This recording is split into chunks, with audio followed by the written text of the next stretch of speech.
Okay, thank you. Thank you, everyone. Hello, everyone. Good morning. Thank you all for coming.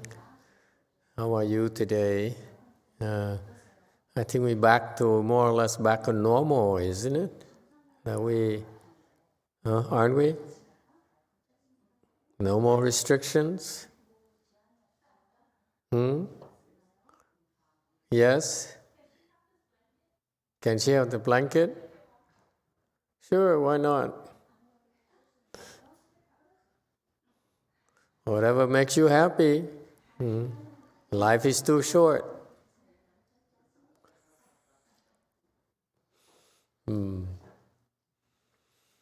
Okay, let's see. The old monkey is not here, huh? Okay. The Venerable Xian Chu is back here because he has some a doctor's appointment here. So that's why he's here.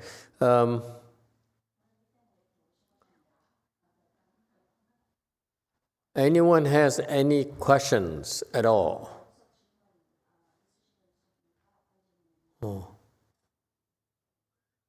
Long time ago when I first started, a Caucasian disciple, Master YongHua, was the only person at the city 10,000 Buddhas I could talk to. The rest of them spoke Chinese or broken English. So I hang around a lot with him. And he and I were teaching at the boys' school. And so we talked a lot. And I used to complain to him. I used to complain that I didn't understand Mahayana at all. And so please teach me what's Mahayana. And he said, I asked the same thing to our teacher, Master YongHua. And I asked him, what is Mahayana? Because this Caucasian monk here, I don't dare say his name because he may not want me to say his name. He's practicing in obscurity, I guess. He's a low-key kind of person. Doesn't really take on any real significant functions at the association, at Master YongHua's Buddhist association. So I will respect his desire for being low-key. So I asked him, I said, so he asked Master YongHua. He was a Thai monk. He, at the age of 17, he ran away from home and went to Thailand, traveled and went to Thailand, and ended up being a forest monk. So he practiced in the forest. And he said it was a kind of scary proposition. And then he came back. He was unhappy. He came back, and he met with Master YongHua, and Master YongHua spoke Dharma for him, and not long after, he joined Master YongHua and became his disciple, and later became a monk under Master YongHua. So he's very special, a kind of person for a Caucasian person to lead the home life and spend his life looking for something important to do with his life. So anyway, so I asked he had a lot of questions. He had asked Master YongHua, what is Mahayana? And Master YongHua told him, this monk told me himself, he says, this is what our master told me when I asked him, what's Mahayana? And he told me that Mahayana is your good knowing advisor.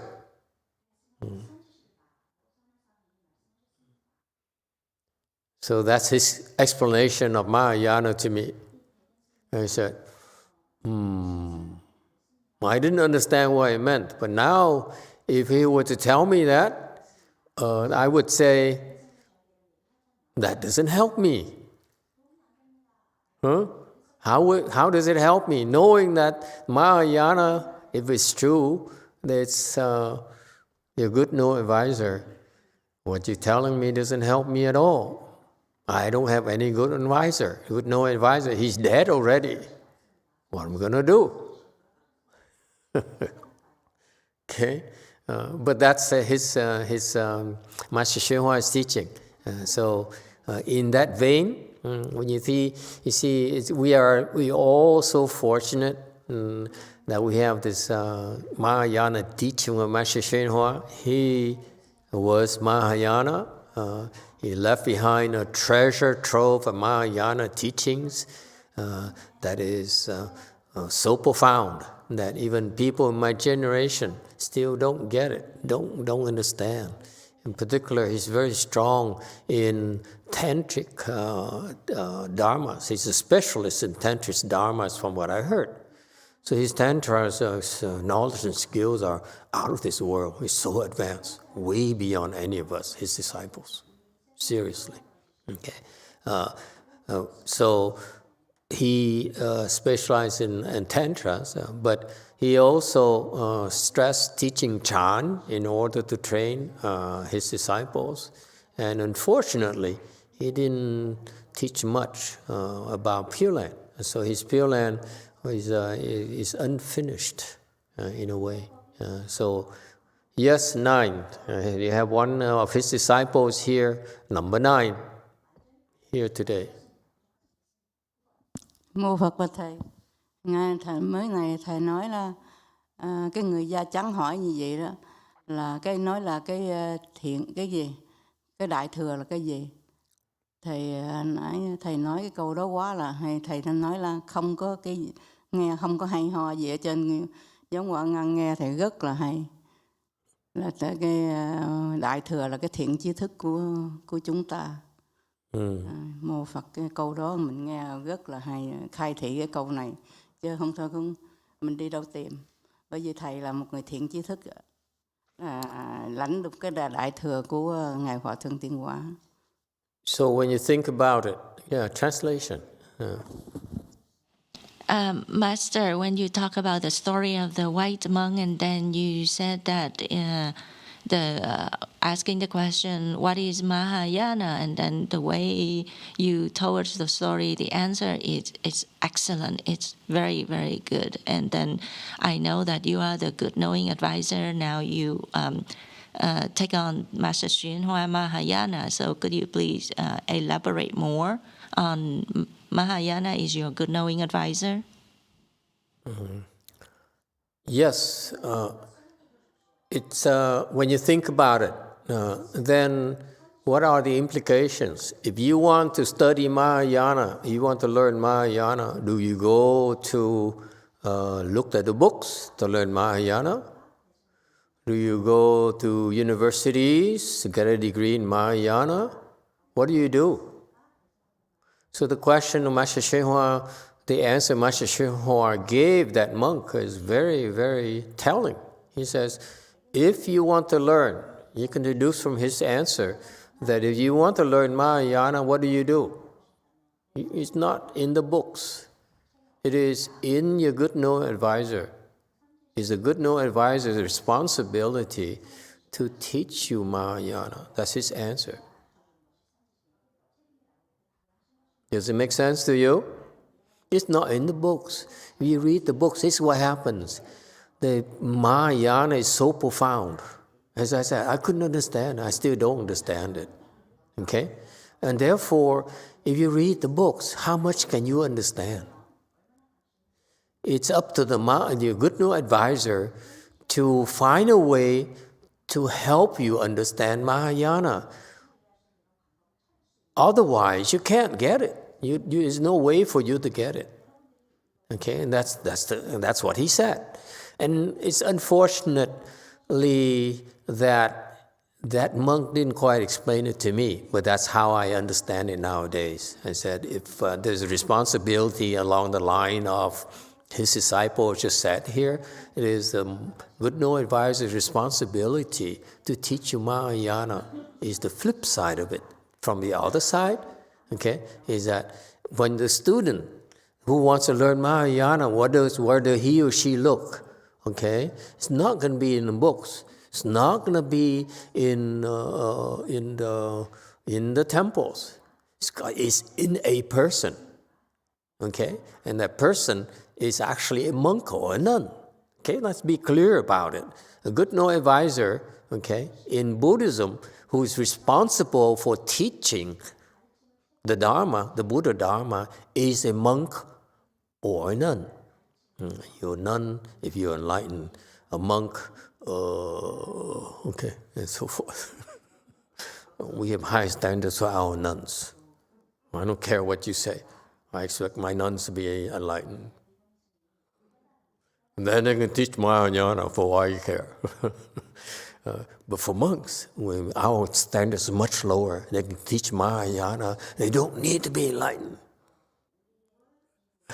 What? What do you mean, what? We're weaker. Haven't you heard? We're the weaker sex. Oh, wait.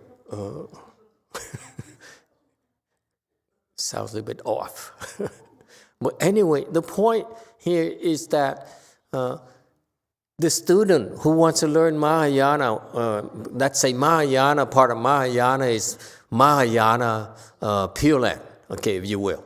Okay, you want to learn Pureland, you want to learn Chan, you want to learn Tantras, you have to look for Mahayana, okay? So far, so good. And the same, and on the other way, and on the other hand, there's a responsibility for the other side to teach Mahayana as well. Okay, and therefore, unless you know what you're doing, it is your responsibility. Our responsibility as monks and nuns to teach Mahayana. Let's face it. Okay, it's our responsibility. If you don't, who's going to do it? And there is a professional commitment, excuse me. Yes, when you look at us as parasites of society, yes? We do nothing but sit here, expect you to give us food, red cars and yachts and so forth. Huh? Remember that? Huh? But there's also some responsibilities. We bear responsibilities to teach you Mahayana. We are to expect you to provide us support and comfort and, and houses and so forth, and temples and so forth. We need to earn it. It has always been the case. Okay? The reason in the past, historically, it just seemed to be lost in the Asian Buddhism.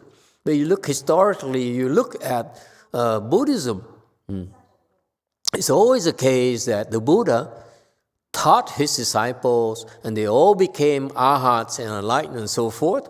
Then people came, step up, and then offer them what? Temples. Agree or disagree? Yeah? Huh? Think about it.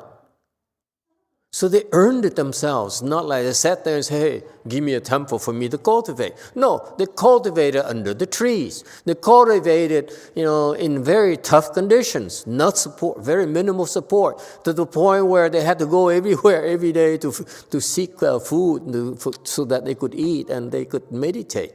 Remember that? Huh? That's how it started. And somehow now, in my generation, we expect you to give us temples because we are monks and nuns. It seems something is off in Asian Buddhism, don't you think? It's weird. Yes, 9. Mô Phật và Thầy nói về Đại Thừa, Thầy ai nào cũng nói được hết trơn, mà làm thì đâu có người ta làm được đâu.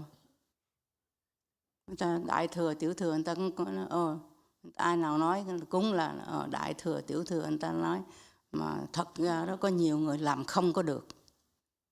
Không có được cái làm Đại Thừa. Giống Thầy tối ngày cứ nói Đại Thừa hoài, mình cũng chưa biết nữa. Bữa nay mình mới hiểu Thầy là đi cái đường là cái phương pháp của Đại Thừa. Thì bởi vì con người chúng sanh đó, nói thì nói ai nói cũng được hết trơn mà không có người ta làm được.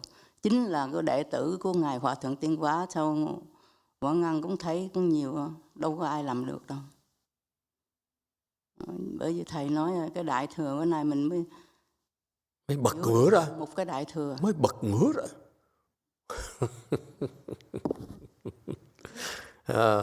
Comments from Go Forest.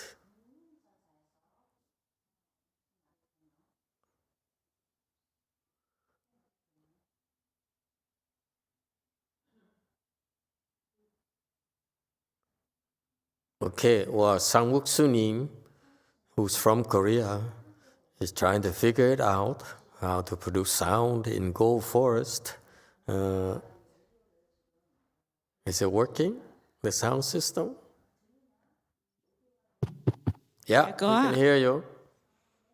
See, you put pressure on Sangwook Sunim, she'll deliver.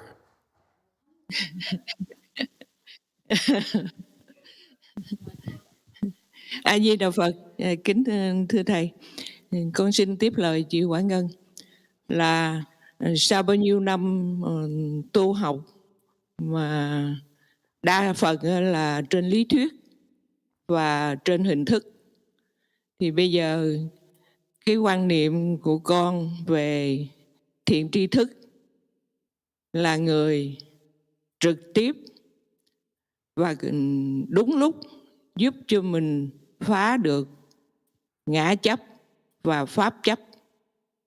Có khi là bằng lời nói, có khi là một cái sự mà rầy mắng, có khi là một cái biện pháp rất là bất ngờ để giúp cho mình phá được ngã chấp và pháp chấp.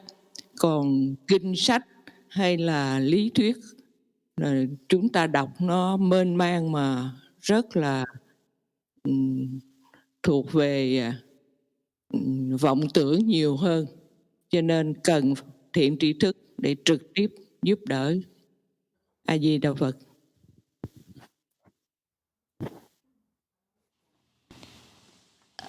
Master, continue in the same vein as Quảng Ngân just say.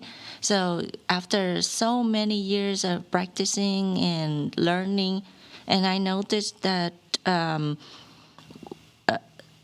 we only focus on theory and then chase after the form, the mark outside. And now how I understand is the good knowing advisor is the one that will directly teaching or helping us at the right time how to break through the attachment of the self and the attachment of the Dharma by either by using words or yelling, shouting at us, or don't forget beating or using the shock treatment so that we can break through the attachment. And then I noticed that like whipping. And whipping Sutra too. takes whipping, beating, whipping, and handcuff. Yeah, handcuffs.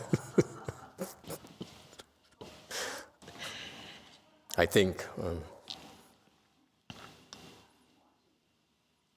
And then I noticed like sutra, our text or books or theory is so vast, too much, and then we investigate it, we study, and then basically all we have is just false thinking. So that's why we need a good knowing advisor help us to point directly to us to see it and break through the attachment. Such detailed comment.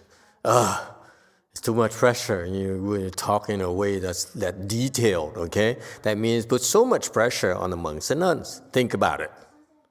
Stop it. However, I agree with her. It is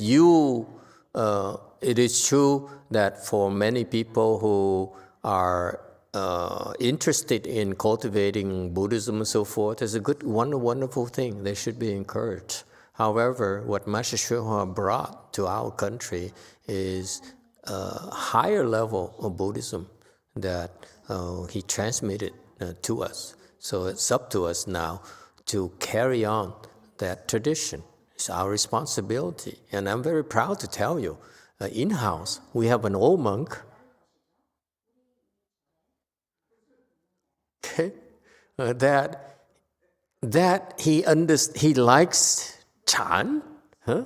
He's interested in Chan, but actually his strength is in Pureland. His true strength is in Pureland.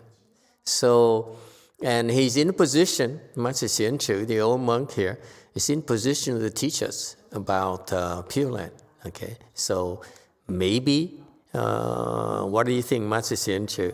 Because I'll be traveling quite a bit in the future. So it's up to you now to help teach a little bit more. Okay, and honestly, I feel your Chan skills are not quite there yet to be able to teach Chan properly. Okay, not yet. Need some more training before you can do that. However, you can start teaching Pureland. Is my suggestion to you, to help undo a lot of these false beliefs, these misguided beliefs about Pureland. How about that? Why don't you teach according to the patriarch's teachings and don't need to invent your own teachings at all? That's my recommendation. For example, start with the Vietnamese have a lot of translations of Pureland materials. So, Xian Ren, you can work with Master Old Monk and pick some materials that he can read in Vietnamese that's based on Chinese text. Okay? I need the original text because I really, although the Vietnamese translation in general tends to be good, the people are quite well knowledgeable, and they're good in Chinese language in general. Many translations into Vietnamese are pretty good. Okay.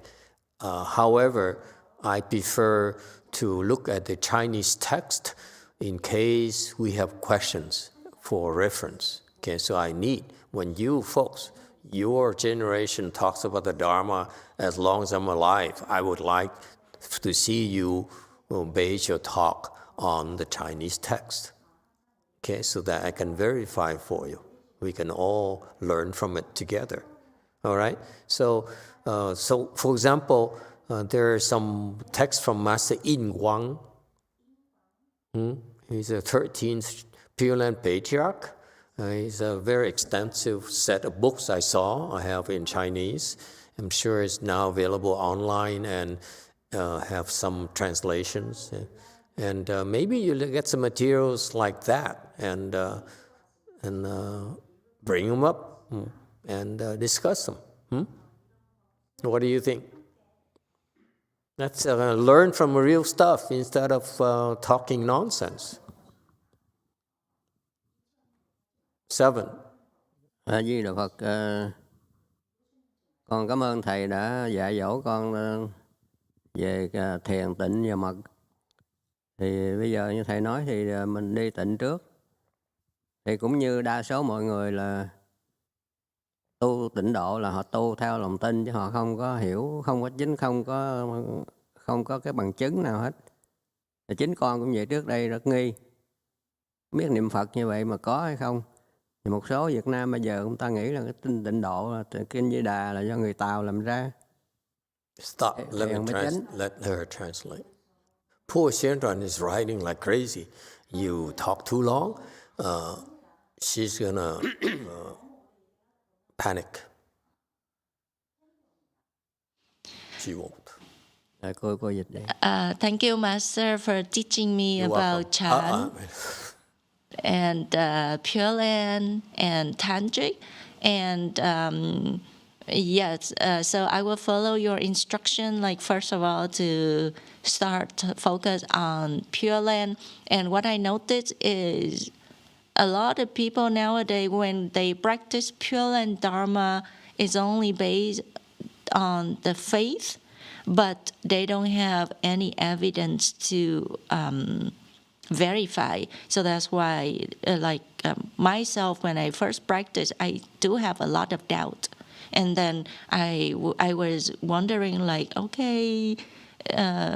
reciting the Buddha's name, is it true or not, whatsoever? And stop. Can I interrupt you? Yeah. Okay. This is an important point here.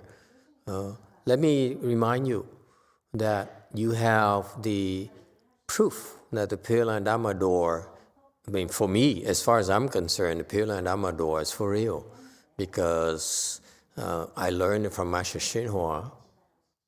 Okay, who do you know? What do you think? Who is Master YongHua? Anyone? Don't tell his disciples. Don't. Just between us. Yeah. Okay. Don't tell them. But is that disciple right there? Could you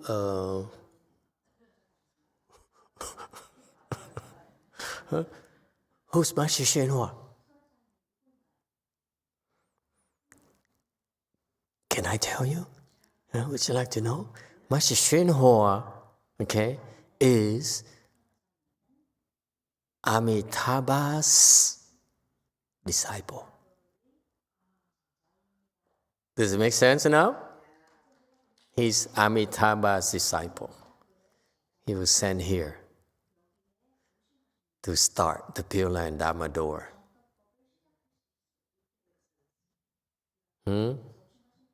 He laid the foundation of the Pureland Dharma door. Trust me, that no one realized how big the foundation is. Humongous foundation. That's what no one really understands. His disciple couldn't understand his Pureland Dharma door because it's so big. They couldn't see it. Isn't it interesting? So it's for real, folks. Believe. Okay, now it's up to us to continue to elaborate on those things. He laid out the foundations already. And Amitabha Buddha sent him here to do that. Look how happy she looks. Oh, am I so lucky? Okay, go ahead. Go ahead, 7. Nhưng mà riêng con thì theo thầy tới giờ này thì con có thể nói là con tự tin, rất là tin vào pháp môn tịnh độ. Và con có bằng chứng. Con đã gặp những bằng chứng mà tự con quyết định là con không có nghi nữa.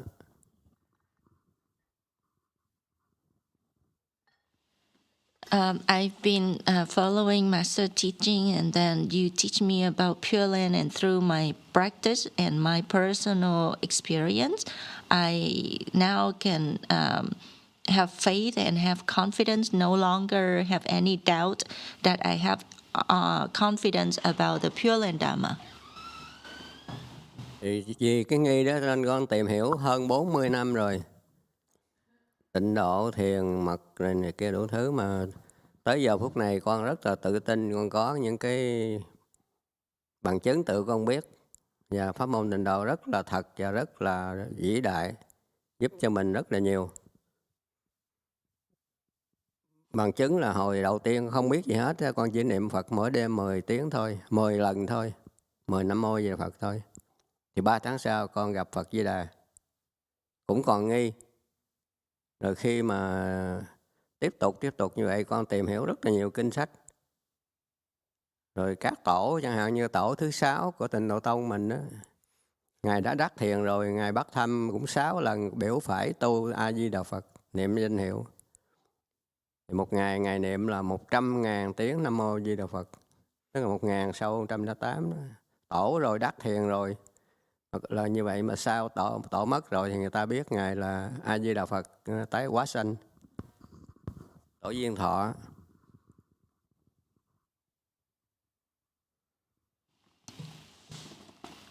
So personally, I've been study Pure Land for more than 40 years. And then in the beginning, I have a lot of doubt.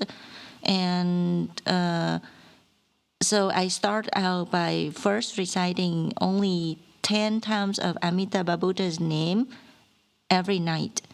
And then 3 months after that, I saw the Buddha in my dream, but then after that, I still have some doubt, and then I continue to investigate, do more research, read more books, and then through practicing, I have some experience, and then now I have strong belief, and then I have confidence, and then I have the evidence to prove that the Pureland Dharma door is real. It helps a lot. So I read, and then it said that the 6th patriarch of the Pureland lineage, that when he was deciding whether he will teach Chan or he will teach Pureland, he was rút thăm, like he was Drawing straws. drawing straw to decide, and then he draw 6 times, and then of the 6th time, it all say that practice Pureland Dharma. And then it turned out that every day he will recite 100,000 Amitabha Buddha's name. And later on, after he passed away, people discovered that he was the transformation of Amitabha Buddha. Okay, so in general, here's what happens. If you were to teach Chan, your knowledge is not quite complete yet, and therefore you won't be able to explain Chan clearly, and you will have some shortcomings when people ask you questions about Chan. Okay, because the Chan materials are a lot more extensive than the Pureland materials. Whereas if you were to teach Pureland, you have, from your personal experience and your level of practice in the Pureland world, your level is one of the highest. So therefore, that's why I feel that you should start talking about the Pureland Dharma door to contribute more of your personal experience and your personal knowledge. Okay? So that's why. It would be a lot more useful to the listeners and more productive for you to start doing that, and keeps you busy. All right? Sounds good? Gives you a reason to continue to live. You do that, and I have to fix your heart for you so that you're a little bit stronger. Deal? Okay.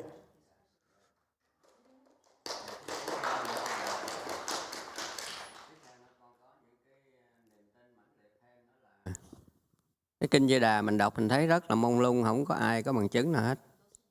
Rồi làm sao mà Đức Phật tả canh Di Đà cực lạc như vậy? Thì chỗ mà 1 ngày đến 7 ngày đó, thì ở đó con nghĩ mình đâu ai mà làm được. Điều kiện để sanh vào cảnh giới cực lạc là nhất nhật, nhị nhật, thất nhật, tất tâm bất loạn đó.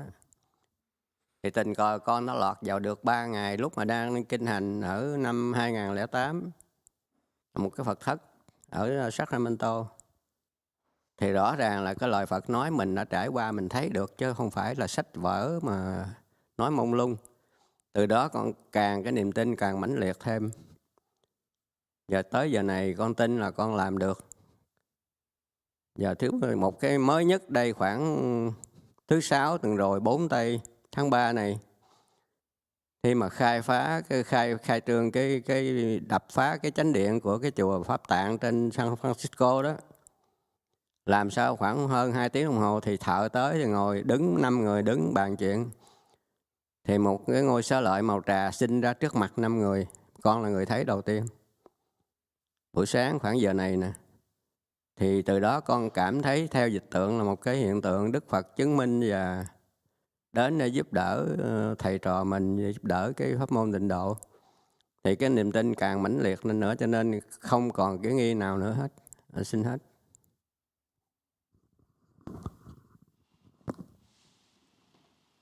So when people read about the Amitabha Sutra, and then it say a lot about they describe how it looked like in the Pure Land and then how to get there. And there's a section say that if you recite from 1 day up to 7 days, and then you can be reborn into that Buddha land. And personally, back in 2008, I was participating in Foji in Sacramento, and I entered that state. I personally experienced it. So that's why I have strong belief, and then I have confidence that I can do it as what the Sutra described.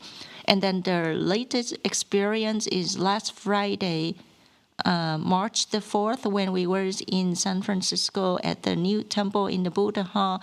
Me and the other people, 4 or 5 people, were talking. We were doing some work there, and then suddenly I was the first one that saw the relics appear right in front of us. The color is moja is like tea color. So because of that one, I look into I Ching. It is a manifestation that the Buddha is approved of whatever we are doing.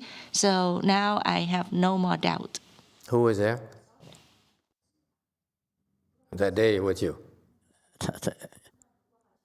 Thầy Hiền Giới, thầy Đại Hàng nhỏ đó, với ông Tuấn, với con, với ông Cảnh, ông Hải là thợ của cô nữ giới thiệu lên. Okay, very good. All right.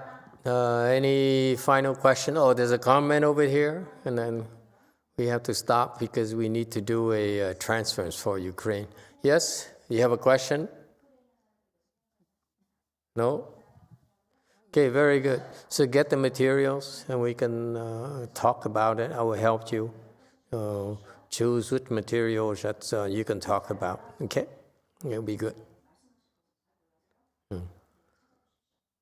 All right. Is there a question here, number 1, or no? No. No questions. Then we stop here. Thank you all. Let's take a 10-minute break and come back and do the transference, the lunch offering. Okay? Thank you.